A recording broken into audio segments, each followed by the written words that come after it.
Olá, meus amigos, mais uma vez é uma alegria estarmos juntos para continuar estudando este livro maravilhoso da Bíblia, o livro de Daniel. Para nos ajudar neste processo, nós temos este material, este guia de estudos preparado pelo professor Elias Brasil de Souza, doutor em Antigo Testamento, e atualmente ele é o diretor do Instituto de Pesquisas Bíblicas da Associação Geral. Juntamente com este material, você pode contar também com este outro livro, escrito pelo professor Elias, e você pode adquirir esse material no site da Casa Publicadora Brasileira, que aparece aí na sua tela. Meu nome é João Antônio Rodrigues Alves, eu sou professor de Teologia no Seminário Adventista Latino-Americano de Teologia, com sede na Faculdade Adventista da Amazônia, em Benevides, região metropolitana de Belém do Pará. Hoje nós vamos estudar o capítulo 5 do livro de Daniel. Neste capítulo nós temos um testemunho histórico incontestável da última noite do Império Babilônico. Este é o último capítulo histórico lidando com Babilônia. Daniel acompanhou a expansão, o apogeu e finalmente o declínio e a dissolução do outrora poderoso império. O relato informa que uma festa ocorreu naquela fatídica noite, numa celebração para 1000 dos oficiais do rei, além das suas mulheres e também das concubinas. Não bastasse a intemperança do rei, influenciado pelo vinho, Belsazar adotou uma conduta sacrílega. Ele ordenou que fossem introduzidos no salão os vasos de ouro e de prata que Nabucodonosor havia trazido de Jerusalém por ocasião do seu cerco. Nabucodonosor, de alguma forma, ele teve um respeito para com os vasos retirados do templo do Senhor em Jerusalém. Ele mandou colocar estes vasos no templo do seu Deus. Acontece que Belsazar, em contraste, ele resolveu profanar os vasos que foram retirados do templo de Jerusalém. A celebração que nós assistimos aqui no capítulo 5 era de natureza religiosa, pois nós somos informados de que eles deram louvores aos seus deuses. E então menciona aqui 6 categorias de deuses. Deuses de ouro, de prata, de ferro, de bronze, de ferro, de madeira e também de pedra. Isso está no versículo 4. Uma celebração da superioridade dos deuses de Babilônia sobre todos os demais deuses de todas as nações, incluindo Jeová, o Deus de Israel. Mas o texto não deixa dúvidas acerca de quem realmente está no controle da história. A despeito das pretensões humanas, é Deus quem remove reis e estabelece reis. Neste caso, a cabeça de ouro foi substituída pelo peito e braços de prata, conforme nós vimos no capítulo 2 da profecia de Daniel, nos versos 31 e 32. O capítulo 5, além disso, está em posição paralela com o capítulo 4, como nós mencionamos no primeiro episódio desta série. Na estrutura literária, nesta primeira parte do livro, capítulo 4 e capítulo 5 estão em paralelo e tratam do destino de 2 reis, no caso Nabucodonosor no capítulo 4 e Belsazar no capítulo 5. Mas existem alguns contrastes que merecem ser destacados aqui. Em primeiro lugar, Nabucodonosor conduziu Babilônia a vitórias e prosperidade, enquanto Belsazar trouxe a Babilônia derrota e sujeição. Nabucodonosor foi o maior legítimo rei de Babilônia, enquanto Belsazar, o último rei, mantinha somente o segundo posto em Babilônia. Terceiro ponto, Nabucodonosor era o filho do fundador da dinastia, enquanto Belsazar pretendia ser o sucessor de Nabucodonosor. Quarto lugar, Deus entregou os vasos do templo nas mãos de Nabucodonosor, enquanto Belsazar os tomou em sua própria mão e os profanou. E finalmente, Nabucodonosor tem um final feliz, enquanto Belsazar tem um final infeliz.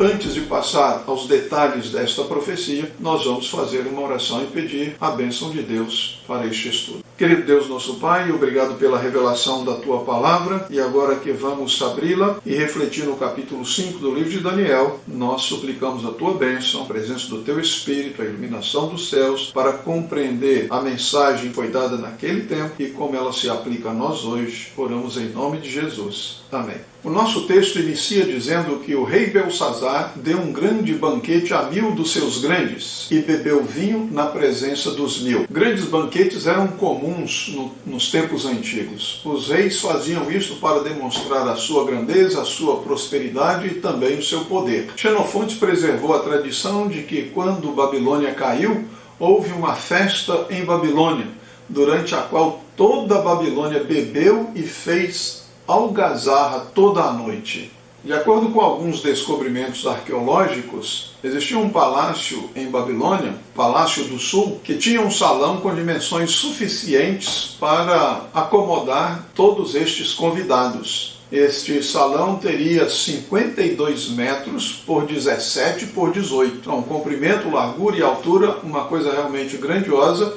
E neste lugar teria sido então realizada esta festa. E o texto também nos informa que durante a festa eles beberam vinho como água e sob a sua influência enlouquecedora entregaram-se à orgia. Então aqui nós temos uma intemperança que contrasta com Daniel lá no capítulo 1, que se recusou a beber do vinho do rei. E enquanto Belsazar bebia e apreciava o vinho, ele mandou trazer os utensílios de ouro e de prata que Nabucodonosor havia tirado do templo de Jerusalém para que neles bebessem o rei e também os seus convidados.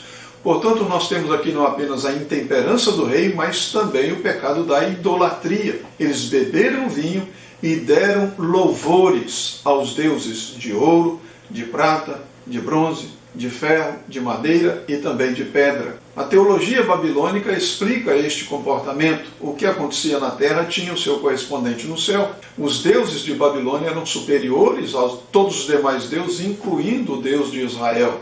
Porém, há uma verdade que ninguém deve esquecer, e que Belsazar de alguma forma procurou esquecer. De Deus não se zomba. Deus é extremamente sério quando se trata das coisas sagradas. Belsazar profanou sem refletir os vasos sagrados do templo de Jerusalém, porém ele não teve um dia seguinte para comemorar a sua ousadia, a sua rebelião, o desafio que ele lançou a Deus. E isto deve fazer-nos pensar, deve levar-nos a uma reflexão: que outras coisas santas assim definidas pelo Senhor estão sendo profanadas hoje no mundo cristão? Mas aqui nós fazemos uma pergunta também importante. Se Babilônia estava sitiada, como explicar a festa realizada por Belsazar? Naturalmente, Belsazar se sentia seguro dentro de Babilônia. Babilônia era protegida por um sistema duplo de muros.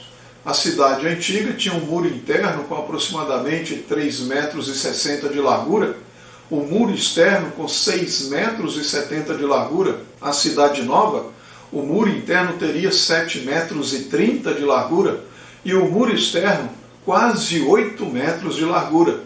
E a altura média dos muros era de 12 metros, o que corresponderia a um prédio de 4 andares hoje. Além disso, contava com a proteção natural do rio Eufrates, além das portas da cidade que eram suficientemente fortes para resistir aos avanços do inimigo. Finalmente, a cidade contava com estoques de alimentos suficientes para resistir a um cerco prolongado. Portanto, Belsazar, ele alimentava um senso de falsa segurança. Ele confiava nas provisões humanas. Mas enquanto ele ali estava naquela celebração, naquela rebelião contra Deus, refletindo Gênesis 11, a construção da Torre de Babel, neste desafio ao Deus do céu, é dito no versículo 5 que no mesmo instante apareceram uns dedos de mão de homem e escreviam na caiadura da parede do palácio real. Então, o verso 6 nos informa: se mudou o semblante do rei e os seus pensamentos o turbaram, as juntas dos seus lombos se relaxaram e os seus joelhos batiam um no outro. O relato bíblico informa que Belsazar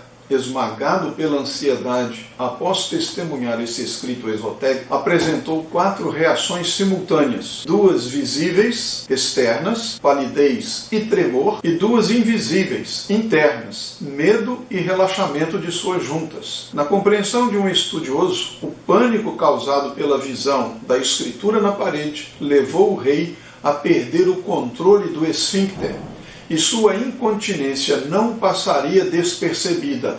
E esta compreensão deste estudioso se harmoniza com a declaração de Ellen White de que quando Deus faz os homens temer, eles não podem ocultar a intensidade desse terror. Podemos entender isso não apenas no aspecto visível mencionado acima, como também no invisível, sendo que um deles se tornou evidente no ambiente na forma de um odor desagradável, resultante de seu terror diante da manifestação de Deus naquela festa sacrílega. Mas voltando ao nosso texto, somos informados de que foram os dedos de uma mão de homem.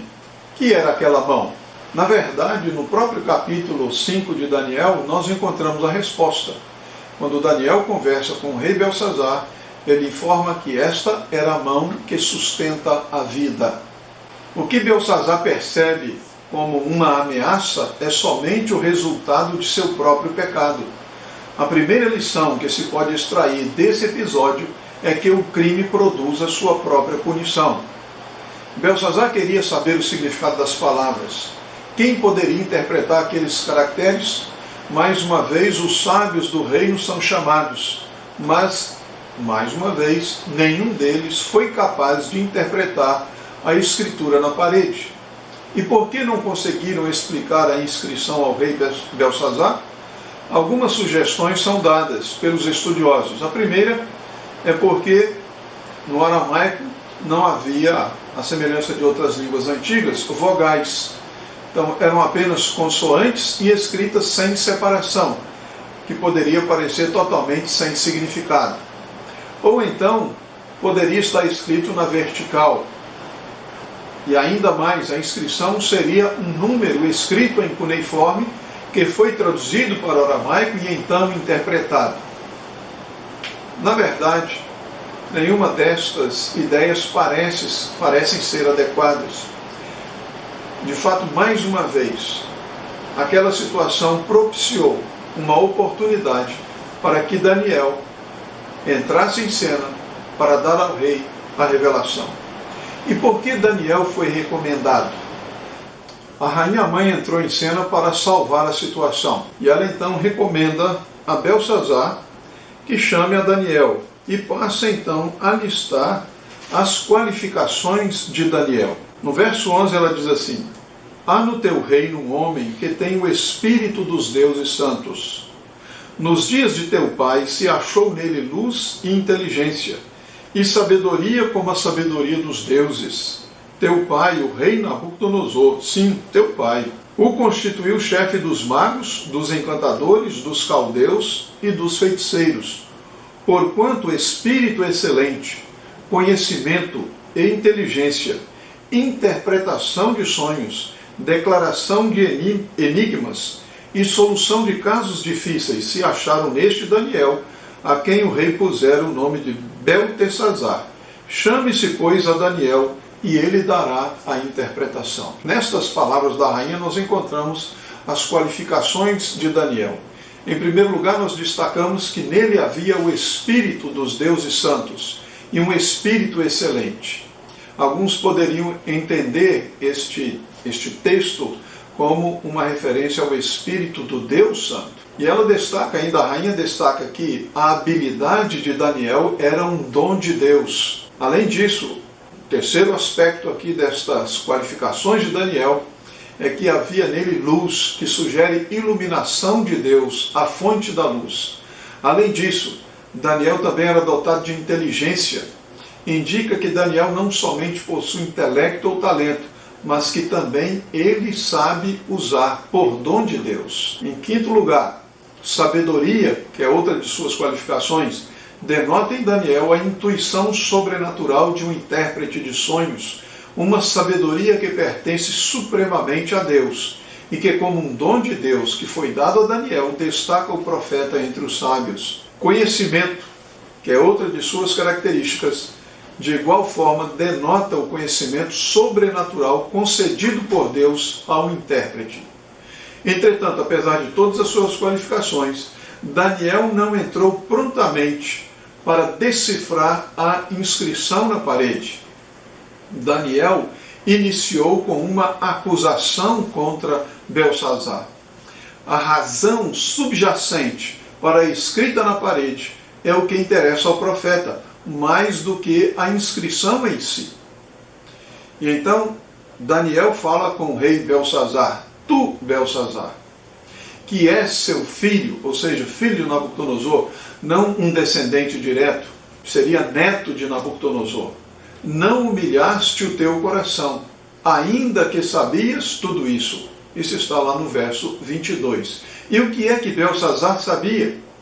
Daniel relembrou a Belsassar os episódios envolvendo o rei Nabucodonosor. Apesar de conhecer as lições envolvidas no trato de Deus com Nabucodonosor, o rei Belsassar se levantou contra o Senhor do céu e não glorificou aquele em cuja mão está a tua vida. Belsassar não era ignorante daquilo que ele estava fazendo. Pelo contrário, como nós já mencionamos, Belsassar assumiu uma atitude sacrílega, uma atitude de confrontação, uma atitude de desafio, de rebelião contra o Deus do céu. Belsassar não estava pecando contra a luz e o conhecimento. Ele não estava em trevas e ignorância concernente ao verdadeiro Deus. Nos versos 22 e 23, Daniel usa os pronomes tu e teus 14 vezes. Belsassar negou-se a aprender da experiência de Nabucodonosor e, como resultado, foi julgado publicamente na presença dos seus grandes, dos maiorais do império, dos seus familiares e também dos seus amigos. Daniel destacou para Belsassar que o rei havia louvado aos deuses de prata, de ouro, de bronze, de ferro, de madeira e de pedra. Isso está no verso 23. Esta sequência, ela soa muito familiar àqueles que conhecem a profecia do capítulo 2 da grande estátua do sonho de Nabucodonosor, que era constituída pelo ouro, pela prata, pelo bronze e pelo ferro, e finalmente os pés os pés constituídos de ferro e de barro, e finalmente a grande pedra que veio e destruiu tudo. Então esta imagem do sonho de Nabucodonosor, ela reaparece aqui desta forma como uma demonstração da grandeza de Belsassar contra a profecia do capítulo 2. Continuou louvando os seus deuses, como se Babilônia fosse permanecer para sempre. Mas na descrição que aparece aqui, nós encontramos uma descrição de ídolos feitos de madeira. E finalmente há uma referência aqui a 6 elementos, a partir dos quais eram feitos os ídolos. Este número 6, lembremos que em Babilônia se usava o sistema sexagesimal. Então esse número 6 era importante em Babilônia e apontaria então para todos os deuses que existiam em Babilônia, representados aqui por estes 6 elementos. Entretanto, quando Daniel ele vai fazer a descrição daquilo que Belsassar estava fazendo, o louvor estava sendo dado aos deuses de prata e de ouro. Daniel inverte a ordem. Na primeira descrição, o ouro aparece em primeiro lugar, mas na segunda descrição, a prata aparece em primeiro lugar. E por que esta sutil mudança aqui na ordem dos metais? Esta variação, quando ele colocou a prata em primeiro lugar? Porque o cumprimento da profecia do capítulo 2, da estátua do sonho de Nabucodonosor no capítulo 2, estava realmente ocorrendo já naquela noite. A prata estava substituindo o ouro, e Daniel o expressa em suas palavras ao rei. Depois deste longo discurso acusatório contra Belsassar, então Daniel apresenta a interpretação daquela escrita na parede. E assim então nós lemos no verso 25: esta, pois, é a escritura que se traçou, Mene, Mene, Tekel e Parsim. Esta é a interpretação daquilo, ou seja, da escritura. As palavras que apareceram ali na caiadura da parede, de acordo com o texto, elas se refeririam a medidas de peso. Mene seria uma medida de peso equivalente a 600 gramas, tekel equivaleria a 10 gramas, e parsim a metade de uma mina, ou seja, 300 gramas. Esta mensagem qualquer vendedor em uma feira reconheceria. Apresenta aqui diferentes valores para as mercadorias. A ideia é que se chegou ao fim da feira. Todo o estoque agora está em liquidação. E Belsazar compreendeu a mensagem para ele. É como se Deus estivesse dizendo para Belsazar que o estoque de Belsazar, o comércio de Belsazar, o império babilônico com toda a sua glória, com toda a sua riqueza, também estava em liquidação. O fim havia chegado para ele, Belsazar, e para Babilônia como um império. E é interessante observar que a palavra mene, ela é repetida. Isto pode ser significativo em termos dos dois governantes, Nabonido, que era pai de Belsazar, e Belsazar era corregente com seu pai. Portanto, em Babilônia haveria, por assim dizer, dois governantes. E eles governavam juntos sobre o mesmo trono e ao mesmo tempo. E o significado é que um não sobreviveria ao outro e continuaria a reinar. O reino de ambos viria a um fim ao mesmo tempo. Belsazar por meio da morte e Nabonido por meio da derrota e posterior exílio. Então, ao iniciar com a interpretação de Mene, que contou Deus o teu reino e deu cabo dele, então Daniel está afirmando de uma maneira bastante clara para Belsazar que o final havia realmente chegado para ele, para o reino de Babilônia. Em seguida aparece a próxima palavra, tekel, pesado foste na balança e achado em falta. Tekel deriva de uma raiz que significa pesar, e este é um contexto jurídico, como se percebe pela referência a peso e também a balança. Devemos destacar aqui que o verbo está no passado, foste pesado. É como se Deus já houvesse determinado e agora não haveria como recuar, não haveria mais o que Belsazar pudesse fazer para desfazer o juízo divino. Agora, em nossos dias, uma mensagem de juízo não é popular. As pessoas não gostam de ouvir falar em juízo. As pessoas querem viver sem considerar que um dia deverão prestar contas a Deus de sua vida. Contudo, ninguém precisa se iludir quanto a isso. O juízo segue ao pecado, assim como a noite ao dia. Em seguida, Daniel interpretou o significado de Pérez. Dividido foi o teu reino e dado aos medos e aos persas. A forma plural da palavra, o farsim, implica uma pluralidade de inimigos. No caso, os medos e persas, que, como nós já vimos num episódio anterior desta série, haviam se fundido como um só império, aí por volta do ano 550, 549. E as consoantes que aparecem aqui, P, R e S,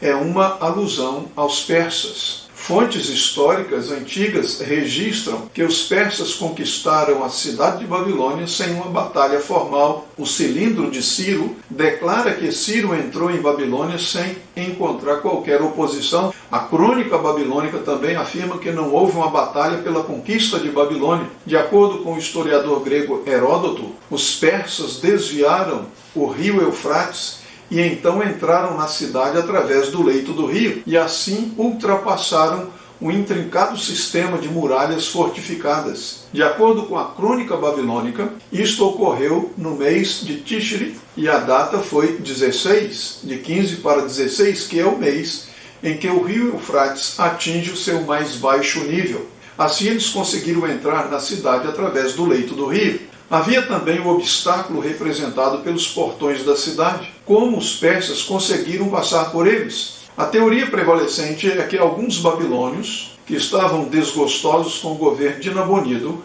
voluntariamente abriram os portões para seus libertadores, conquistadores. Assim os persas foram capazes de romper os muros da cidade ao longo do rio, graças à ação desses traidores que se encontravam no interior da cidade. Outra possibilidade pode ser sugerida a partir do profeta Isaías, no capítulo 45. Nesta profecia, Deus promete ir adiante das tropas de Ciro e entregar Babilônia em suas mãos. No livro do profeta Isaías, capítulo 45, os versos 1 a 3, está escrito: Assim diz o Senhor ao seu ungido, a Ciro, a quem tomo pela mão direita, para abater as nações ante a sua face, e descingir os lombos dos reis, para abrir diante dele as portas, que não se fecharão. Eu irei adiante de ti, endireitarei os caminhos tortuosos, quebrarei as portas de bronze, e despedaçarei as trancas de ferro. Dar-te-ei os tesouros escondidos e as riquezas encobertas, para que saibas que eu sou o Senhor, o Deus de Israel, que te chama pelo teu nome. Esta notável profecia tem sido um obstáculo aos intérpretes críticos da Bíblia. Eles não podem ver como Isaías, que viveu no 8º século a.C., poderia profetizar tão especificamente destes eventos que somente ocorreriam no 6º século a.C. A profecia até mesmo destaca a Ciro pelo nome, quase 2 séculos antes que se cumprissem estes fatos. Para aqueles que creem que a Escritura é inspirada por Deus, entretanto, esta profecia é simplesmente uma evidência de sua notável presciência e de como ele escolheu dar este conhecimento aos seus servos, os profetas. Com tais evidências de Deus falando através de seus profetas, que fé deveríamos nós manter na palavra de Deus que foi transmitida através deles? Certamente Deus enviou um anjo para abrir milagrosamente as portas da prisão para libertar a Pedro, conforme nós encontramos no livro de Atos, capítulo 12, verso 10. Talvez então não hajam sido os traidores babilônicos quem abriram as portas do rio, afinal de contas, pode ser que haja sido o mesmo anjo que escreveu sobre as paredes do palácio pouco tempo antes. Se uma ação sobrenatural ocorreu no palácio, então certamente não é difícil conceber de outra ação sobrenatural que se segue pouco tempo depois. Talvez Deus não dependeu de uma mão humana para cumprir sua palavra a Isaías concernente a Ciro. Talvez ele mesmo atuou para cumprir sua própria palavra, assim como disse que faria. Um outro aspecto importante a destacar: de acordo com as fontes antigas, Babilônia caiu durante a noite, de 15 para 16 do mês de Tishri. Nesta data, a lua brilhava em toda a sua beleza e intensidade. E qual a importância disto? Nabonido e Belsazar eram adoradores do deus Sim, o deus Lua. Portanto, naquela noite, o deus de Belsazar estava na plenitude do seu poder. Mas o que são estes falsos deuses quando Jeová emite o seu decreto, os seus juízos? Jeová decretou o seu juízo contra Belsazar e Babilônia, e ninguém, nenhum deus, nem a totalidade dos deuses de Babilônia poderiam impedi-lo de cumprir a sua soberana vontade. Que lições práticas para o crente contemporâneo podem ser extraídas deste episódio, que nós encontramos aqui no capítulo 5 do livro de Daniel, a morte de Belsazar, o fim do Império Babilônico? Em primeiro lugar, reafirma-se aqui um aspecto teológico extremamente relevante no livro de Daniel, que é a absoluta soberania de Deus sobre os reinos deste mundo. Como mais uma vez foi relembrado por Daniel no verso 21, ao contar a história de Nabucodonosor, até que ele conheceu que Deus, o Altíssimo, tem domínio sobre o reino dos homens e a quem quer constitui sobre ele. Portanto, nós podemos estar absolutamente seguros de que, embora as coisas na atualidade pareçam descontroladas ou à mercê do orgulho, do capricho ou da ambição de poder dos poderosos do mundo atual, nós podemos ter certeza que por detrás dos bastidores Deus continua supervisionando todas as coisas e conduzindo a história da salvação para o fim que ele determinou, para o fim que ele almeja realizar na vida dos seus filhos. Embora os seus filhos neste mundo sofram nas mãos dos poderosos que governam atualmente, eles podem, os filhos de Deus podem descansar na certeza de que nada lhes sucederá que impedirá que Deus realize o seu propósito de salvação na vida de cada um deles. Há um outro aspecto aqui que nós precisamos considerar. Nós somos aqui nessa história advertidos contra a propensão ao esquecimento tão característico dos seres humanos. Belsazar, obviamente, tinha conhecimento do trato de Deus com Nabucodonosor, o seu ancestral tão famoso. Certamente Belsazar conhecia os sonhos dos capítulos 2 e 4. Ele conhecia o relato da libertação dos 3 hebreus da fornalha ardente, conforme está registrado ali no capítulo 3 do livro de Daniel. Ele também conhece a história da loucura de Nabucodonosor e de como Deus restituiu o reino a Nabucodonosor após seu reconhecimento da soberania de Deus. Belsazar, entretanto, não aprendeu a lição, preferiu trilhar os seus próprios caminhos de idolatria, orgias e bebedeiras, de desafio ao Deus do céu, de profanação das coisas santas. O engano do pecado produziu como resultado o trágico destino do rei. Podemos ainda mencionar a certeza de que Deus não ignora o pecado de quem quer que seja. Pode até parecer que Deus está em silêncio, de que ele não se importa com o que fazem os homens, mas é certo que em algum momento Deus julgará a todos e dará o seu veredicto. No caso de Belsazar, o resultado foi negativo e ele foi morto naquela noite fatídica. Devemos aprender deste episódio passado. Recorde que Belsazar não quis aprender as lições do trato de Deus com Nabucodonosor e isso não foi bom para ele. E assim, após aprender a orientar a nossa vida de maneira a não sofrer um juízo punitivo da parte de Deus. Aprendemos ainda que Deus é muito sério quando se trata das coisas sagradas. Belsazar profanou os vasos sagrados do Templo de Jerusalém, demonstrando assim total desconsideração para com estes utensílios que deveriam ser usados somente no contexto do culto do Deus verdadeiro. Para não incorrermos no erro de Belsazar, é importante lembrar tudo aquilo que Deus considera sagrado e tratá-los com a devida reverência, e não justificar uma atitude desobediente com supostos argumentos bíblicos que somente revelam nossa indisposição em ser fiéis à palavra de Deus. Por exemplo, o sábado deve ser tratado com reverência e cuidado. Além disso, devemos nos lembrar de que a palavra de Deus é santa, assim devemos reverenciar a palavra de Deus, devemos mostrar respeito para com o volume impresso, nunca fazendo dele uso comum ou manuseando de maneira descuidada. Jamais devem as Escrituras ser citadas em uma piada ou referida para reforçar um dito espirituoso. Nem sempre este conselho é seguido. Basta lembrar quantas vezes, até mesmo do púlpito, alguns fizeram tal uso do texto inspirado que provocou sorrisos na congregação, como se tudo aquilo não passasse de uma piada.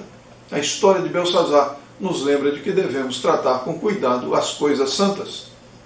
Ainda, devemos destacar o cumprimento da profecia, tanto a do capítulo 2, o sonho da estátua, como a escritura na parede do palácio no capítulo 5.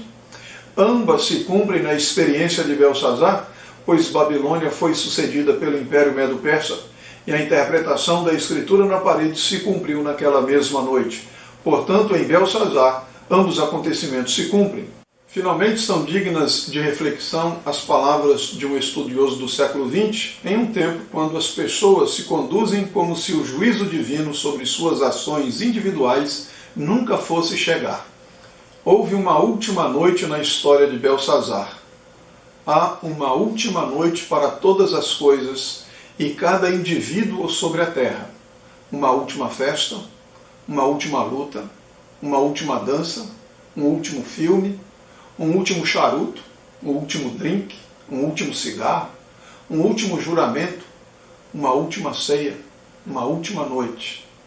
Os Belsazares de hoje podem fazer suas grandes festas, beber seus vinhos caros, profanar as coisas santas e escarnecer dos santos homens de Deus, mas há uma última noite para todos eles.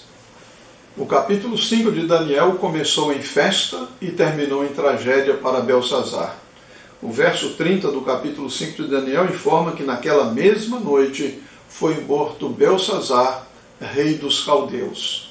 Para Daniel, que não participou da orgia promovida por Belsazar, a promessa de Cristo relacionada com o seu destino foi, e nós encontramos isso no capítulo 12, no verso 13, Tu, porém, segue o teu caminho até o fim, pois descansarás, e ao fim dos dias te levantarás para receber a tua herança. Qual será o fim do capítulo da sua história, da minha história, da nossa história? Que Deus nos dê iluminação, que nos dê entendimento e nos dê também a coragem de nos voltar para Ele e viver uma vida conforme Ele tem determinado na sua santa palavra.